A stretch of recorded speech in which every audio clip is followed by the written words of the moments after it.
Расскажи, как ты познакомился с хип-хопом, история возникновения твоего никнейма, группы «Черный ход» и объединения «Муравейник». Короче, началось все в 99-м году, получается.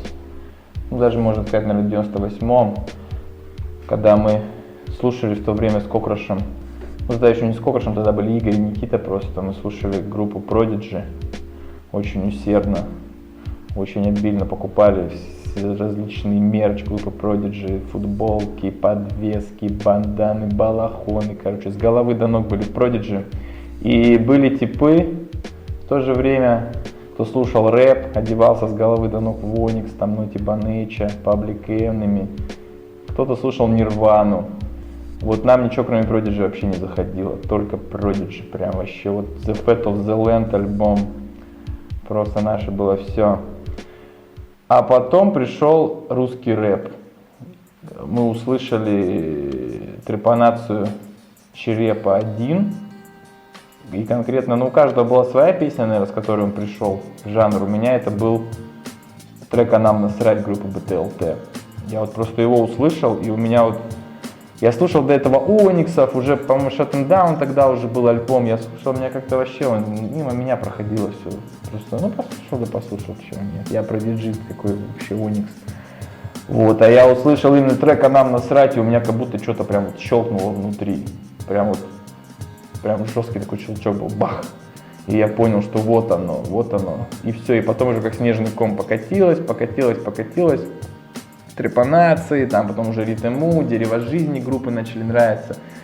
Потом уже другие там песни. Вот, и как-то так вот мы стали рэперами, короче, из продиджистов. Причем и я, и, получается, Никита стали рэперами. Вот. В это же время мы как бы продолжали играть во дворе в квадрат. Ну, в Якутске, наверное, все знают, что такое игра квадрат. Вот. 4 человека, квадрат, мяч футбольный. Ну, мы, правда, играли с дутым баскетбольным мячом в основном, но тоже трушно было. Вот. И когда играли в квадрат, соответственно, там вот и придумались наши первые погоняло. Начали просто по манере игры, как кто играет, ну, называть его определенным насекомым. Вот Кокрош, Никита стал тараканом, я стал шмелем, там появился муравей, кто там еще был-то, паук, червяк. Ну, короче, вот так вот. И назвались Insects Clan, это насекомый клан. Вот так мы просуществовали где-то, наверное, по весь 99-й год. Под Insects Clan мы начинали фристайлить. Первые записи вот чисто были фристайлы, мы текста ничего не писали, чисто врубали, ставили магнитофон на запись. У меня был двухкассетный магнитофон Sharp. То есть мы не ставили, как там кто-то два магнитофона напротив друг друга и записывали. Мы просто втыкали в один магнитофон кассету с минусом, тут же рядом в его же деку кассету чистую и микрофон обычный, причем никакой не стоечный, ничего, просто маленькую дырку в самом магнитофоне, в нее читали. Вот первые фристайлы, еще тогда у нас были такие неполоманные голоса, такие прям чуть ли не девчачьи, что у меня, что у Кокроша. Есть такие кассеты с этим недавно мы откопали, слушаем, какие-то бабы какие-то пьяные, ересь несут какую-то под бит. Вот. И все вот это продолжалось, короче, в таком ребяческом стиле. И потом, соответственно, мы что-то разругались внутри Insects клана и как-то официально как будто бы распались. И в начале января 2000 года, как раз после Нового года, в летние каникулы все катали в вату. И у Адаманта, получается, он тогда был Муравей и Таракан придумали сделать свою тусовку Ant-Hill, Муравейник, короче, ну под Адамантом собраться чисто. И взять туда, получается, тех, кто остался от Insects клана и кто готов двигаться именно по рэпу, то есть там рисовать граффити конкретно, танцевать брейк-данс, вот, и читать рэп. Ну и, соответственно, меня взяли как рэпера. И я начал сразу же писать текст, гимн Ant-Hill'а. И вот мой первый текст, это, получается, был как раз гимн Муравейника тогдашнего. Ну, такой-то там, конечно, такой прям жесть какой текст, но было весело. Вот, то есть 17 января 2000 года, получается, пошел отчет Муравейника. Далее я почему-то как-то, я себя не представлял одним читающим, мне захотелось, чтобы у меня была группа. Вот. Но группу я начал создавать, соответственно, не заставлять пацанов читать, с кем я был в «Муравейнике». Я начал читать рэп со своими одноклассниками, вот, с кем я учился вместе в 23-й школе. При том, что я уже сам перешел в коммерческую школу после, получается, в каком? Ну, где-то как раз в 2000 год я, получается, отучился, и уже в 2001 году я уже пошел, по-моему, в коммерческую, или даже в 2000 я уже был в коммерческой школе. Ну, короче, с бывшими, получается, одноклассниками, это вот Антон, который Blight Z впоследствии стал, и Никита Гыча, Никита Чистый Бит, который сейчас. Вот они мои одноклассники, то есть мы втроем в одном классе учились. Вот, и мы начали двигаться втроем изначально, но потом как-то вот все-таки больше мы сошлись с Антоном. С Никитой мы как-то так, у нас такие были в школе сложные взаимоотношения, то есть мы там постоянно что-то из-за чего-то у нас были конфликты и так далее, поэтому я стал двигаться с более сговорчивым Антоном. Вот, и мы с ним сделали группу, получается, «Черный ход». «Черный ход» название придумал я, без всякой задней мысли, просто, короче, почему-то оно нам понравилось. То есть не на английском даже как-то, а именно вот на русском «Черный ход». Хотя в то время чисто у нас было все на английском. То есть погоняло у меня было Bumblebee, Шмель, там Антхил. Муравейник назывался только Антхил, мы не называли его Муравейник, Антхил фамилия. Но почему-то именно группу я вот назвал по-русски «Черный ход», хотя это было пиздец не модно. Вот. «Черный ход», получается, образовался где-то вот, ну, во второй половине 2000-го, наверное. И мы начали сразу писать альбом. Первые треки писались сугубо под, короче, сэмплы с дисков в программе Hip Hop и J.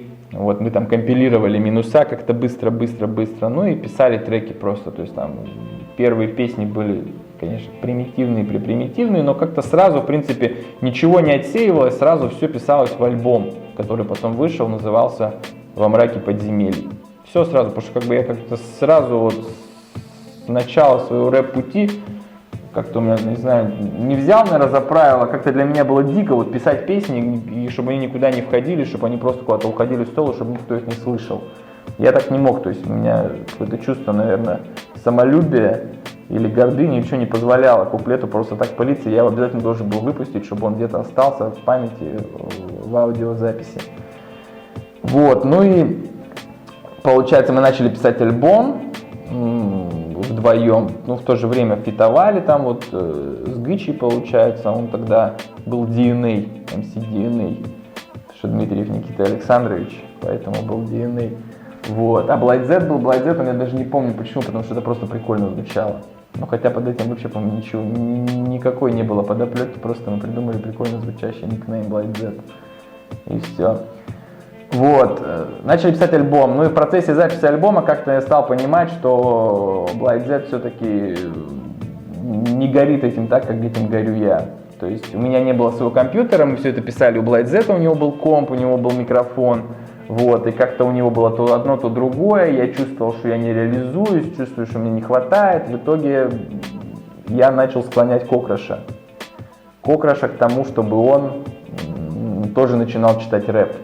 Вот, по идее, на альбоме «Во мраке подземелий», то есть там кокрашевские парты присутствуют, в половине песен кокрашевские куски, в половине куски Blight Z. Вот, то есть Кокраш не особо хотел, не особо горел желанием читать рэп, там прямо как-то ему не лежала душа к этому, он хотел граффити рисовать, брейк танцевать. Вот, можно сказать, я его заставлял. Ну, в итоге, получается, он влился, вошел. То есть, когда вот мы выпускали уже в 2002 году, 1 сентября мы заканчивали альбом, помогал нам его заканчивать Аркан. Получается, там дописывались песни, причем под минуса уже Аркана какие-то такие, которые он начал делать сам, а не под хип-хоп и джей. Вот.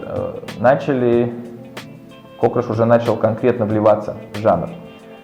Вот. И выпустив этот альбом, мы уже знали, что как бы мы этот альбом, скорее всего, перезапишем уже под свои минуса и вместе. Вот, как-то так, получается, все и закрутилось уже серьезно. Правильно ли я понял то, что первые треки «Черного хода» писались не под авторские минуса просто брались минуса с хип-хопа Джея? Ну не с Джея, мы брали Джей. С Джеем мы начали работать изначально. То есть, ну Джей он там как было? Там своя была база сэмплов, то есть из них собирался бит. Мы работали в Acid больше, то есть Acid Pro, и покупали библиотеки сэмплов. Причем библиотеки покупали не какие-то хип-хоповые, а вообще просто все подряд. Там ambient какой-то там. Короче, я уже не помню, какие жанры даже назывались, которые были вот популярны в то время, в начале 2000-х. Там какой-то acid house, трип-хоп, короче, ну все подряд. И просто из этих сэмплов что-то мешали, и вот получалась такая дикая музыка. Треки с первого альбома Черного Хода иногда напоминают ранние вещи другой группы под названием Wipeout. Это потому, что они использовали ту же самую программу и сэмплы, что и вы? Потому что мы одну примерно библиотеку юзали, одни вот эти диски, которые покупались, то, что в Якутске было, и поэтому где-то там много звуков бралось. Я даже потом слушал, когда вот русский рэп какой-то, всероссийский, я слышал там, что вот кто-то использует тоже эти куски. У Многоточия, у того же, когда они уже причем раскрутились, были такой крутой группой достаточно, у них я слышал куски из Acid и думал уже, бля, как так, что Многоточие, серьезный уровень, почему они берут куски готовые, из готовых каких-то этих сэмплов, ничего не режут, не играют сами. Вот так. На одном из старых форумов я читал то, что в первый состав Черного Хода входило 3 человека, а не 2. Бабай, Плайт Зет, а также человек с ником Вором. Да, был еще Вором, но Вором не читал. Это был Васька тоже, наш одноклассник. Вором делал биты нам. То есть вот это первые наработки в Acid, конкретно не в хип-хоп Джей, а именно в Acid начал он делать, то есть собирать минуса. И первый трек Черного Хода, который мы записали уже под более-менее свой минус, это был как раз трек Черный Ход. И вот на него бит сделал как раз Вором, получается. Это вот единственный его бит, который он внес в этот альбом. Наибольший интерес в первом альбоме вызывает трек «Необходимая оборона». Не мог ли бы ты поподробнее рассказать нам о его создании и о том, кто или что вдохновило вас на его написание? Хотелось бы также узнать, насколько правдиво все то, что описано в этом треке. И действительно ли в начале 2000-х годов любители рэп-музыки находились, как говорится, между двух огней, когда с одной стороны были так называемые мамбеты, а с другой наци-скинхеды? Нет, конечно, это очень, конечно, такой трек гиперболизированный. На самом деле такой жести, конечно, не было, который там описывается. История трека сама интересная. Трек, вообще, название трека «Необходимая оборона» придумал МД. Как все было? Я, получается, учился в одном классе с Колей Сидоровым, Несидом. Вот. Он тогда, получается, МД, когда мы с ним познакомились, он тоже учился в коммерческой школе вместе с нами, но потом перешел обратно в 33-ю.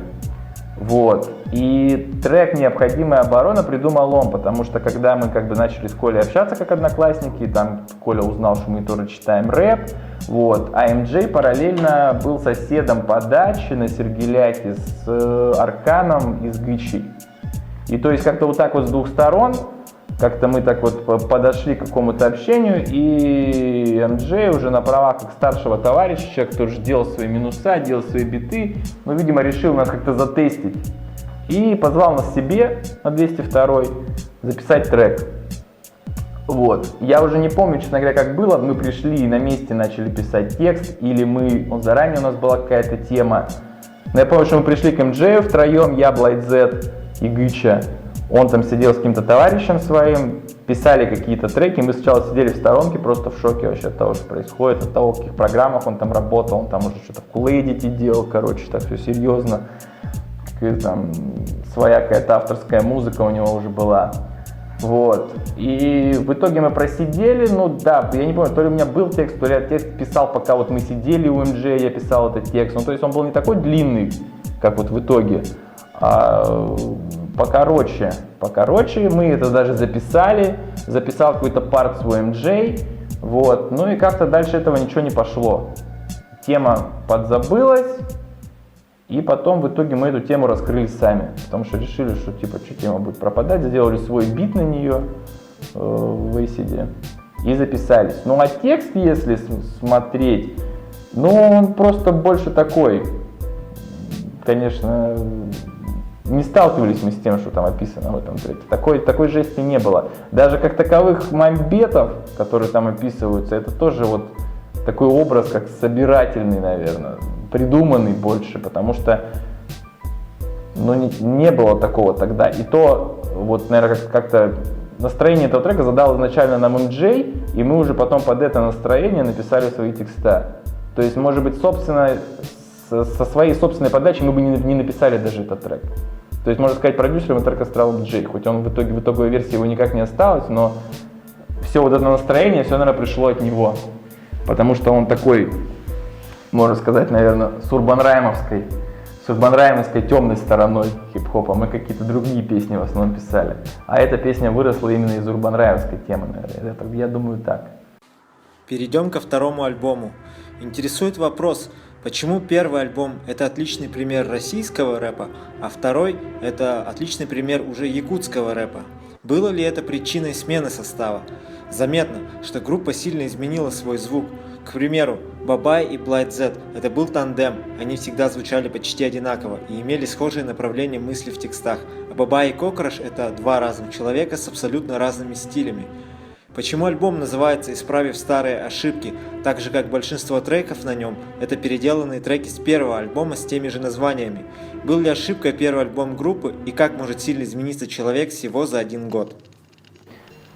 Да, мы потому что конкретно название альбома отражает суть вообще всей работы. То, что я тогда думал, что то, что я собрал первый состав с Blight Z, что это было вообще как бы ошибкой, что изначально я должен был двигаться с Кокрашем, и Кокраш это вот мой компаньон, с которым у нас все и должно было быть. Поэтому альбом назывался «Исправив старые ошибки». И именно вот в этом контрасте, который между мной и Кокрашем, я как-то увидел силу.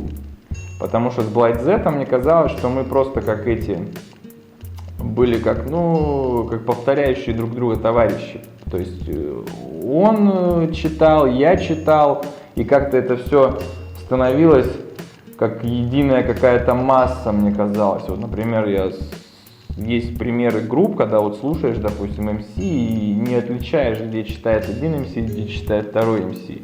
Вот. И для меня именно нынешний состав группы «Черный ход», я и Кокраш, я считаю это группой, то есть когда два там абсолютно разных человека с разным мировоззрением, с разным подходом к написанию текстов движутся вместе, движимые именно какой-то общей идеей просто и общим взглядом там на музыку, но при этом преподносят все абсолютно по-разному. И мне кажется, вот в этом как раз была интересность группы. Поэтому мы решили альбом «Во мраке подземелья» перезаписать, то есть там же не просто у нас идет где-то, что мы перечитали треки под какие-то там минуса, которые я уже тогда начал делать, когда у меня появился компьютер. Некоторые треки мы даже полностью переосмыслили, то есть не осталось только трека названия, а трек на самом деле вообще стал другом. Например, вот был трек «На краю обрыва», была песня, то есть «Во мраке подземелья» это был такой трек, просто там какой-то социальщина, достаточно такая, а трек, который в итоге вышел на «Исправив старые ошибки», то есть этот трек целиком и полностью был вдохновлен. Я посмотрел первый раз фильм Blade Runner, «Бегущий по лезвию бритвы», и трек полностью был вдохновлен этим фильмом. Такая какая-то киберпанковская атмосфера, что-то такое с хоррором связанное, и в то же время музыка, которая там идет, тоже я нарезал там даже не реплика, а именно каких-то звуков просто из фильма «Бегущий по лезвию бритвы», потому что для меня было важно именно звуки какие-то вставить. Навтыкал туда, и то есть там получился совсем другой трек, вообще совсем о другом абсолютно. Вот, и поэтому как-то вот хотелось не уйти абсолютно от той линии, которую вел «Черный ход» при Blight Z, и совсем, чтобы группа запоминалась уже по-другому, воспринималась по-другому. Поэтому и такое короткое расстояние было между этими альбомами. То есть 1 сентября 2002 года мы выпустили «Во мраке подземелья», и уже в начале лета, по-моему, даже весной 2003 года все уже был «Исправив старые ошибки», записан и сделан. То есть абсолютно в другом составе, в совсем другом ключе. И этот альбом, которым я, наверное, горжусь, в отличие от «Во мраке подземелья». Вот как-то так. На одном из треков второго альбома «Черного хода» под названием «Пальцы веером» во вступлении ты говоришь о том, что хотел бы, чтобы молодежь этого города наконец-то объединилась и встала под одно знамя. Трек «Пальцы веером». Не знаю. Мне кажется, тогда просто то, что мы записали в «Пальцы веерах», это было Было. Ну, была тогда маленько, вот даже не была не разрозненность, была какая-то вот разница интересов, наверное, с кем-то. И трек «Пальцы веером», он по сути, как обычный репрезент. Мы просто, уже, честно говоря, не помню, какую-то мы хотели идею выразить. Но мы всегда были за объединение, потому что мы как муравейник, как бы всегда были за то, что все были вместе, все вместе двигались, какой-то не было рамсов никаких непонятных. Вот. И мы, конечно, хотели, чтобы все объединились, но в то же время потом по тексту «Пальцы веером» идет, что типа мы, блядь, черный ход, мы такие крутые, у нас уже второй альбом, вы все идите нахрен, пальцы веером, все. То есть такой антитеза, конечно, была в самом треке. Вот. Но это прикол. Как бы у нас, многие наши треки были просто приколами. Вот, и поэтому «Пальцы веером» такой. Там даже по моей читке понятно, что как бы трек прикол, потому что когда я читал этим голосом своим отверженным, это можно было сразу, значит, понять, что это троллинг, что это пост-ирония, как сейчас модно говорить. Вот как-то так. В 2002 году ты написал большую часть битов для альбома второго блока «На дне стандарта». И как ты уже писал в паблике, все сэмплы для него ты записал обычным дешевым микрофоном с виниловых пластинок. На моей памяти это были лучшие биты в якутском рэпе начала 2000-х. Почему ты не продолжил этим заниматься? Не знаю, почему не продолжил, честно говоря, потому что это было действительно круто. Мне действительно это нравилось, я горел этим. И даже история вот этого проигрывателя, который был, у меня тоже интересная история. Этот проигрыватель, который мы достали, он был тоже взят, не знаю каким путем, честно говоря. Добровольным, недобровольным, короче, это был проигрыватель ночной смены. Именно он принадлежал, по-моему, Фризу. Вот, и каким-то там образом Мов этот проигрыватель достал, пришел, сказал, вот это проигрыватель ночной смены, теперь, короче, мы будем с него сэмплы резать. Принес ко мне и все, потом начали где-то тянуть пластинки. Вот, соответственно, у нас был просто проигрыватель и просто комп, без всяких каких-то переходников, штекеров, поэтому просто ставился обычный этот микрофон, гусь к динамику проигрывателя. Причем проигрыватель был такой, как бы на две половины разделяешь, вот у тебя верхняя часть это динамик, нижняя часть это проигрыватель, между ними провод, и все, вот этот динамик ставился микрофон, выбирался сэмпл, записывался, уже потом резался как-то, и без всяких эффектов, без ничего, просто пускался сразу во фрутик, и поверх набивали биты. Ушел от этого, не знаю, потому что, наверное, надоело как-то эта грязь со временем, или сэмплы кончились, потому что как бы мы не брали первое попавшееся, то есть мы выбирали сэмплы, много отслушивали, вот, и как-то вот то, что пошло в итоге на альбом к Мофу, сэмплы, и то, что пошло вот, ну, такие сэмплы были только на 3 альбомах, они были, получается, на «Исправить старые ошибки», на альбоме Мофа и на альбоме «В боевой готовности» в части моих минусов. Вот, и все, а потом как-то мы от этого ушли, или проигрыватель сломался. Вот, и как-то забросили, хотя я считаю, что да, это было очень круто, это прям был классный подход.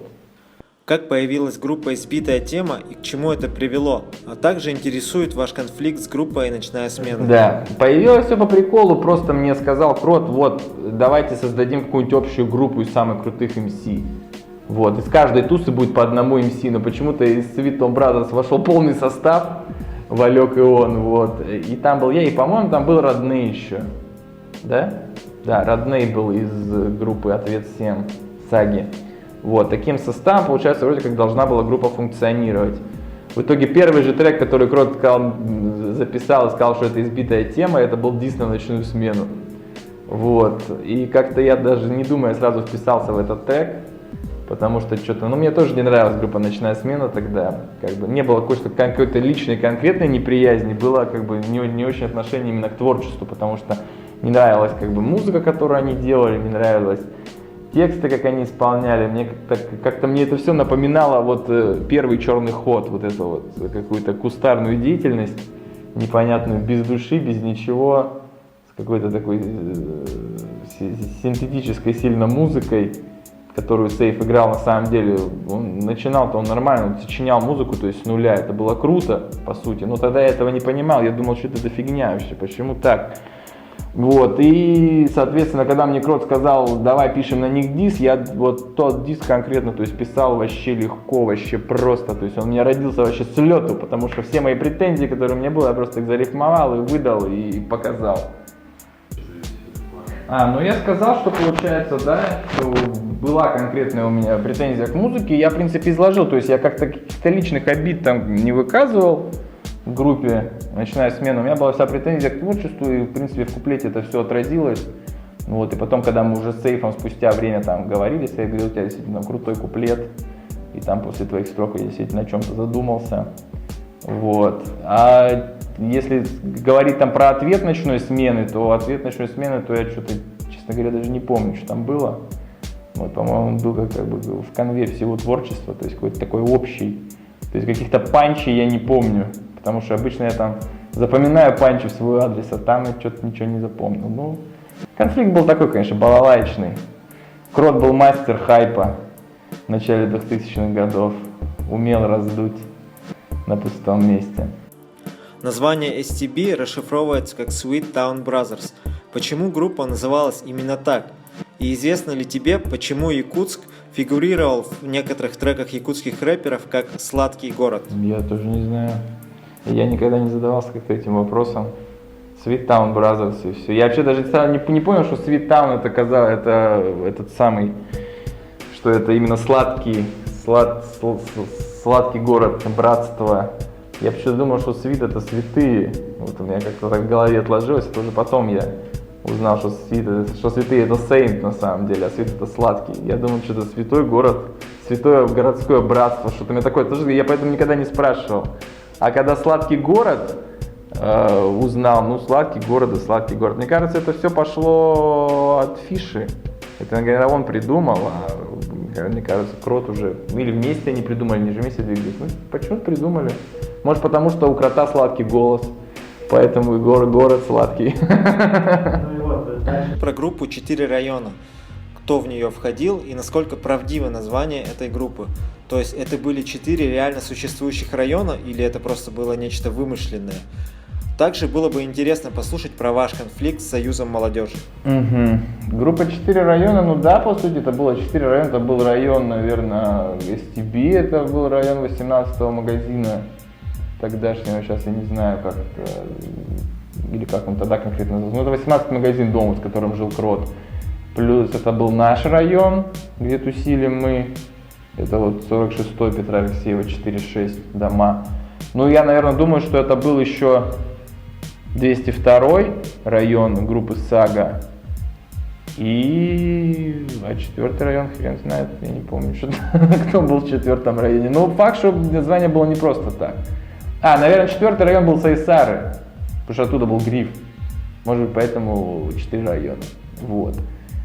И, соответственно, с Союзом молодежи был конфликт, мы как-то сильно были замешаны. Опять-таки, больше конфликт был именно у Крота с Союзом молодежи. То есть как-то вот мы-то как-то с Союзом молодежи сразу терпимы были к этой критике, когда начали они засаживать группу Чистый бит там на страницах газеты своей, Молодежь Якутия, там у них писала одна корреспондентка, девушка там, что у нас такая туса разгильдяйская, раздолбайская. По сути, мы такими и были, поэтому я ничего такого не видел, что обидного она пишет, что мы, у нас там была басота, 10 человек на сцене, все скачут, у каждого свой куплет. Мы, считались якутским вутангом каким-то, и, в принципе, мы этого и добивались, и я ничего не видел. А Крот на что-то обиделся, и был конфликт, но был больше конфликт именно его, потому что я не помню, что был какие-то дис на Союз молодежи, или был, по-моему, дис, на Союз молодежи, но я там не читал. Там читал Крот, кто-то еще, потом я помню, кто-то там разбирался с ним, какие-то рамсы были. Но я этот конфликт как-то на свой счет никогда не принимал, не считал, что мы в нем задействованы были хоть как-то. Мне на Союз молодежи было всегда по барабану. Союз молодежи меня обидел только один раз, когда мы выступали на фестивале «Протест» и пошли играть в шахматы из-за того, что кто-то нам закосипорил болванку. Я тогда считал, что тогда Союз молодежи сами закосипорили мне болванку, потому что не хотели, чтобы мы выиграли. Потому что они думали, что Черный ход крутые, и они порвут группу Бом-Бим-Бом, которые были ставленниками Союза молодежи, Воробей и этот самый Леха Паршуков. Сейчас у меня погоняло Роги, тогда я уже забыл, как у меня погоняло было. Вот. Кентуха мой. И, короче, я думал, что они специально запороли нашу болванку, но они просчитались, потому что темная лошадка группа Чистый бит тогда рванула и, короче, взяла тот фестиваль. То есть мы все равно победили в конечном итоге, наша туса. Вот так. Почему я спросил насчет названия группы «Четыре района», насколько оно объективно? Потому что в составе «Муравейника» была группа с названием «С трех сторон». И насколько я знаю, там было 2 участника. Тогда почему группа называлась «С трех сторон»? Это очень глупо. Нет, это тоже глубокий смысл. В группе «С трех сторон» изначально было 3 участника. В ней состоял НП Карло, рэпер, который у нас в «Муравейнике» боксер со сломанным носом и со специфическим таким голосом из-за этого. Он был тоже в этой группе, но потом из состава он вышел, группа начала действовать вдвоем, но название осталось с 2 сторон. Это «Муравейник» стайл просто, это вот такой подход был во всем. Первый общий альбом «Муравейника» назывался «В боевой готовности». Я считаю, что это был лучший альбом из всех когда-либо выходивших, потому что все, что было после, это было уже немного не то. Это был другой состав, другая идея и другой посыл. А старый «Муравейник» это был больше андеграунд. Старый «Муравейник» это был чистый андеграунд, вообще просто вот это вот, наверное, единственный альбом такой, который вот прям командный был, таким сделанный большим количеством людей, которые были действительно на одной волне. Когда вот мы писали этот альбом, у нас у всех был какой-то один такой прям настрой мощный, причем он как-то писался в 2 этапа, этот альбом. То есть первый этап, его инициатором был я, то есть я придумал какие-то темы, подтягивал пацанов, мы сделали так где-то пол альбома под мои минуса, а потом бах, 2003 год, я заканчиваю школу, уезжаю в Новосибирск, поступаю в институт, и у нас бразды правления, получается, в творческой части берет на себя Кокраш, то есть он в короткий срок, буквально там за 3 месяца осваивает создание битов, вынося мозг там Нейсиду. Тогда вот Нейсид очень сильно помог Кокрашу тем, что все ему объяснял, все ему показывал, рассказывал. Аркану Кокраш выносил мозг, в итоге он жестко все это влился, и я приезжаю через полгода, и Кокраш уже вот готовый битмейкер, уже МС с каким-то своим абсолютно собственным стилем, своим почерком. И вторую половину альбома «Муравейника» уже заканчивал Кокраш, уже были темы, которые придумывались под его началом, записывались под его началом, и по итоге альбом получился такой вот, ну, какой-то цельный, то есть начатый мной, продолженный им, и какая-то у него идет такая единая линия, то есть трансформации из такого чего-то более такого, как сказать там, ну, из моего какого-то задуманного сильно, такого премудрого, и такое кокрашевское, такое простое, пацанское, внятное, и вот как-то все мы это разбавили, в итоге треки всяко разно расставили, и альбом получился именно такой мощный, сильный. Перейдем к твоему сольному творчеству. В 2006 году вышел твой первый альбом под названием «Ход событий». Почему альбом получился не очень личным? Почти все треки это какие-то истории про людей с очень хорошими сюжетами. И один из треков называется «Я хотел бы ошибаться». И по сути это один из единственных треков о себе. Он состоит из сэмплов своих старых песен, и там же ты даешь самому себе ответы, либо опровергаешь себя. Означает ли это, что ты ошибся во 2-й раз? Ну, видишь, название трека «Я хотел бы ошибаться», то есть это как бы заглавный трек получается, ну, он не заглавный, он как идет как первый трек получается на том альбоме, и он именно вот обыгрывал вот эту тему с моими первыми 2 альбомами, то есть «Исправив старые ошибки» тему, и то есть я как бы, если когда записывал я 2-й альбом «Черного кода», я точно как бы уверен был, что я ошибся, и я сейчас исправляю ошибки, то записывая вот этот трек, я уже, как бы у меня была такая фишка, что я думал, что люди поймут, что если я записал те вещи в то время, и эти вещи были сказаны и сделаны так, что вот я сейчас отвечаю тем трекам и говорю, что вот я хотел бы ошибаться, что вот не так, что все как было тогда, когда я записывал, но скорее всего это действительно так и есть. То есть просто как вот, ну тоже чисто, не знаю, рэперское, не рэперское, вот поигрался со смыслами, то есть переосмыслил эти треки, но переосмыслил в ту сторону, что уже не признаю свои ошибки прошлые, а просто хочу их признать, но понимаю, что не признаю, потому что на самом деле так оно и есть, как было на «Исправив старые ошибки».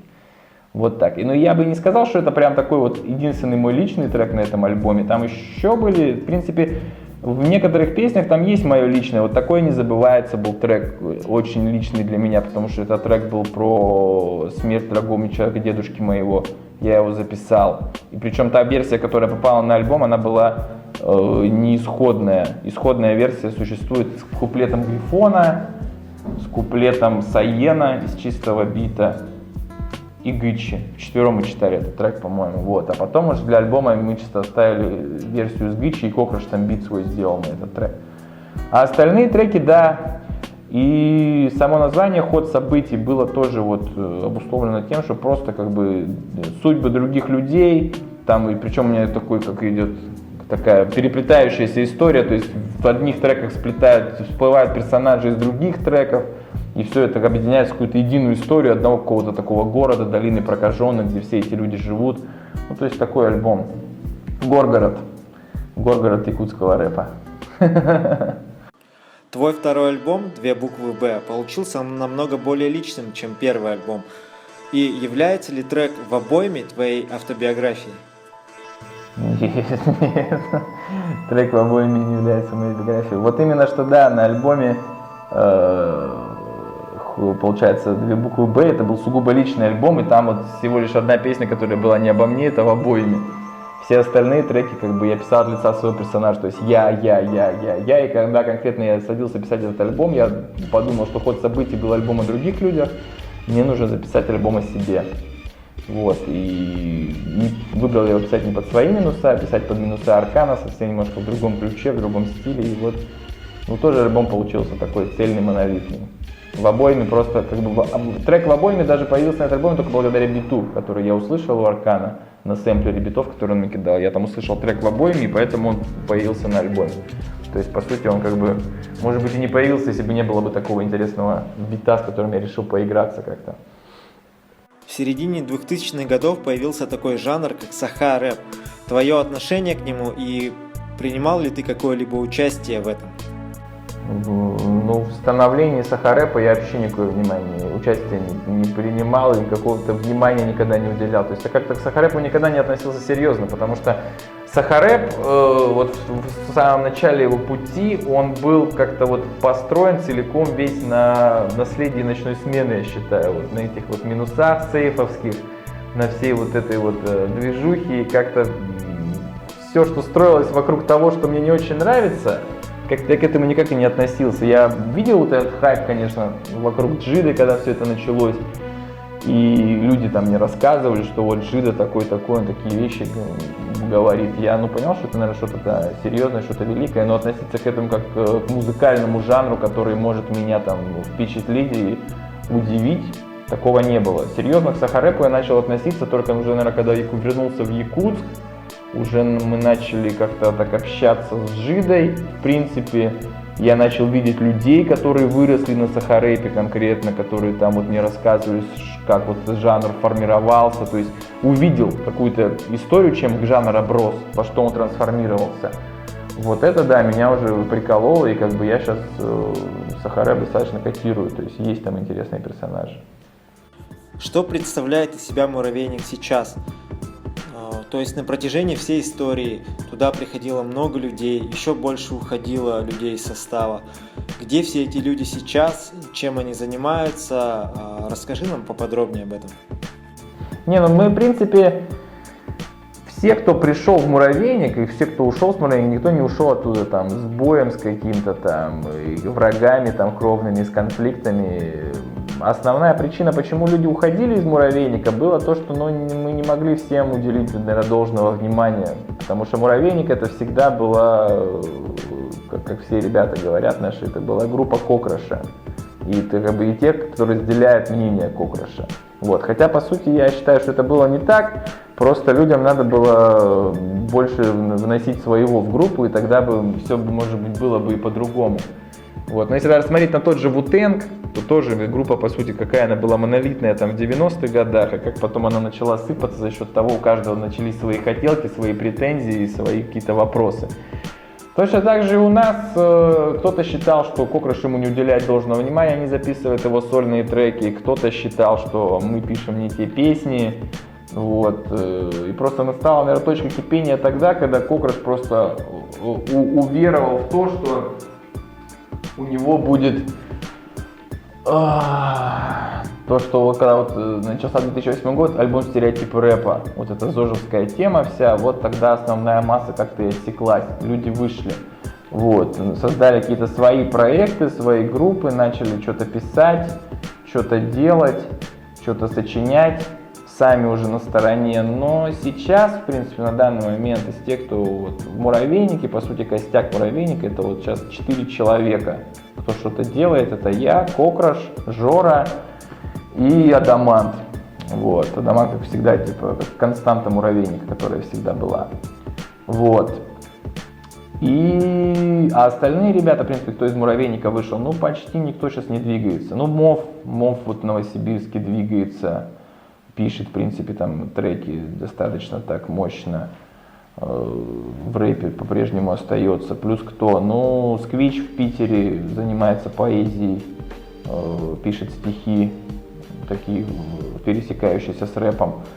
Вот. Остальные ребята, в принципе, кто-то что-то прям заметное такое не делает. Были персонажи, которых вообще, ну, мы тянули всю дорогу, там, например, СД Гаврил, там, НП Карла. Ну, кого как бы кто-то вот говорит, давай, зачитай, вот он зачитает. А так какие-то собственные амбиции, там что-то делать, как-то двигаться, такого, конечно, у них не было. То есть, ну, как-то вот так сейчас «Муравейник» выглядит. Любимый альбом на все времена, только один. Именно из наших? Нет, вообще. А, вообще? Самый крутой альбом, самый любимый «Белые братья», крутым парням солнце светит всегда. Прям вот идеальный альбом. Кого ты считаешь лучшим якутским исполнителем тогда, я имею в виду до середины 2000-х и сейчас? Тогда, наверное, МД. Все равно, вот сейчас вот глядя с высоты тех лет, конечно, то, что он тогда делал, это было дико круто. Это было дико круто, и если бы он продолжал этим активно заниматься, я думаю, сейчас бы он был где-то там, на вершине. Но жизнь так распорядилась, что по-другому получилось, конечно, что приоритет он расставил по-другому. Вот, а сейчас в якутском рэпе кто горячее всех? Ну, у нас, наверное, сейчас такой крутой прям персонаж, который прям вообще вот, если брать целиком все, ну, Джида, наверное. Сейчас, наверное, Джида. Что Джида прям хорош.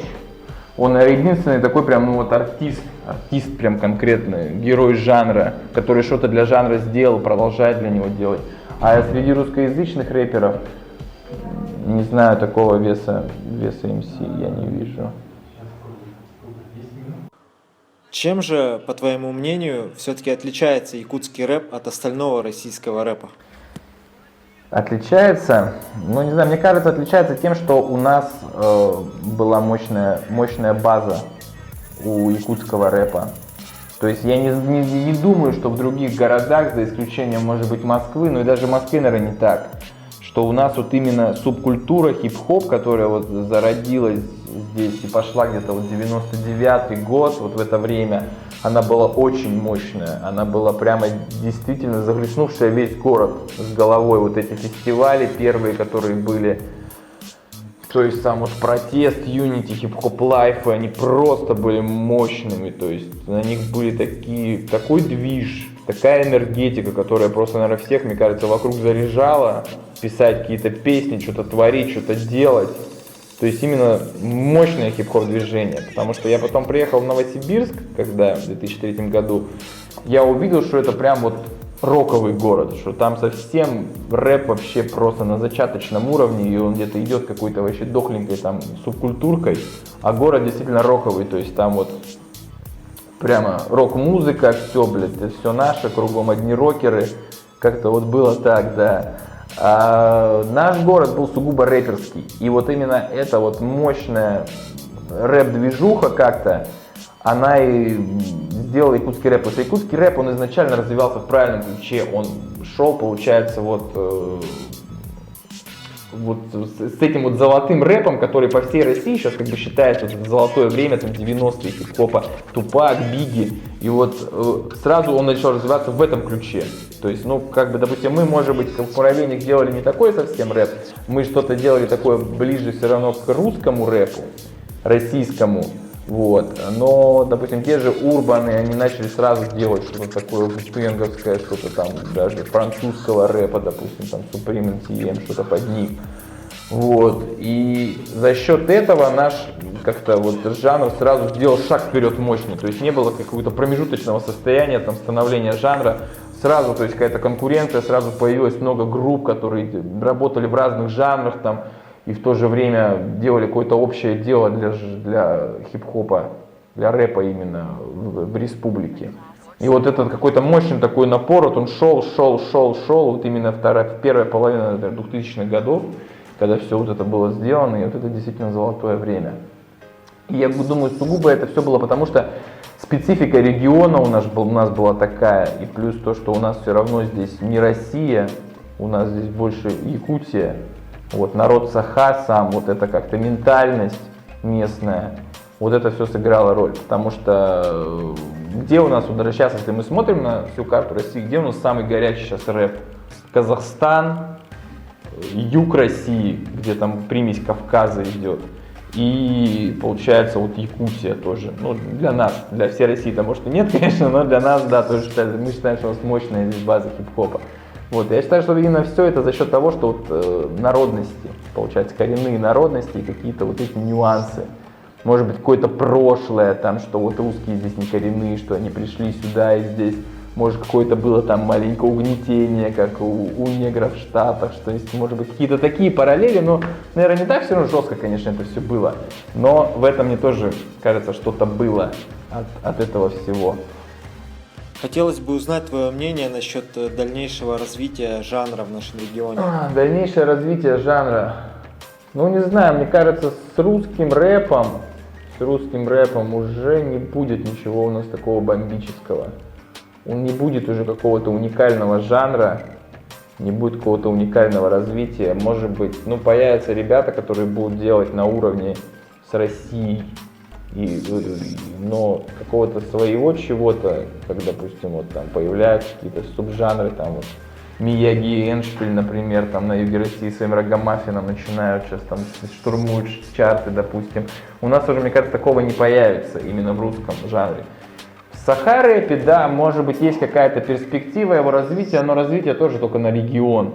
На регион, максимум на каких-то вот тоже тюркские регионы, грубо говоря. Вот. Джида, да, может быть, подтягивать ребята, как-то они будут там с его протекцией, с его движухой развиваться. Допустим, Киджа сейчас есть рэпер молодой, который делает такое типа якутское регги. Вот. Это интересно, но это сугубо тоже местный продукт, который будет, наверное, только здесь востребован. Где-то в центральной России, сомневаюсь. Вот. А так, в целом, если я смотрю сейчас на русский рэп именно, то есть все вышло на усредненный такой российский уровень. То есть нету рэперов, которые бы делали что-то уникально свое, как мы делали там в 2000-х годах. Но это в целом по стране, если смотреть, то почти везде такая картина, потому что у нас во многом, почему наш жанр развивался по-своему, потому что тогда была ограниченность все равно, то есть мы видели, допустим, что творится на Западе в это время примерно, ну может с задержкой 2-3 года, видели, что творится в целом по России там как-то, ну и то буквально там вот две были там коалиции, 3, Мастер Спенсер там с его этим лейблом, Череп с его лейблом и Шеф с его лейблом, все. Вот, а сейчас, в принципе, мы видим всю Россию, где что развивается, каждый находит какой-то для себя жанр, начинает в нем что-то делать, и в итоге получается так, что ну, какого-то сугубо такого якутского продукта нет. Каждый находит что-то свое и начинает в этом стиле работать. Единой волны нет. И тогда у нас была единая волна реально, потому что мы вот как-то крупицы информации доходили, мы их переваривали по-своему, и рождался какой-то свой стиль. Что ты можешь сказать всем, кто смотрит это видео сейчас? Твои пожелания, слова, напутствия, все что угодно. Что сказать? Ну, если кто-то смотрит сейчас это видео, значит, он, наверное, интересуется этим временем, про которому, соответственно, посвящен наш паблик. в котором рассказываются интересные истории. Но мне кажется, таких вот ребят, которые прям серьезно этим временем интересуются, их не так уж и много, потому что, и то, мне кажется, больше, наверное, половина тех, кто сидит в этом паблике, это ребята, кто были задействованы во всей этой движухе. А вот тех, кто именно интересуется ей со стороны слушателя, их, мне кажется, сейчас осталось мало. Вот, поэтому, если обращаться к тем, кто задействован был в этой движухе, то я всем передаю привет. Всех пацаны, всех люблю, всех уважаю.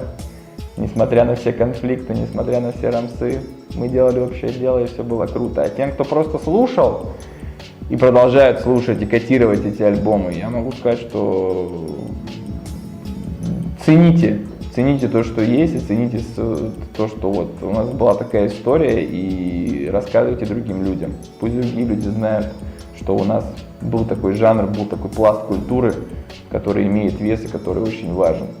И может быть и потом, когда-нибудь, когда будет писаться единая история рэпа на постсоветском пространстве, кто-то и напишет абзац о том, что в Якутске была тоже своя волна, и она нехило качала на всей территории республики, а иногда и за пределами. Вот как-то так. С вами был Бабай Мурабейник.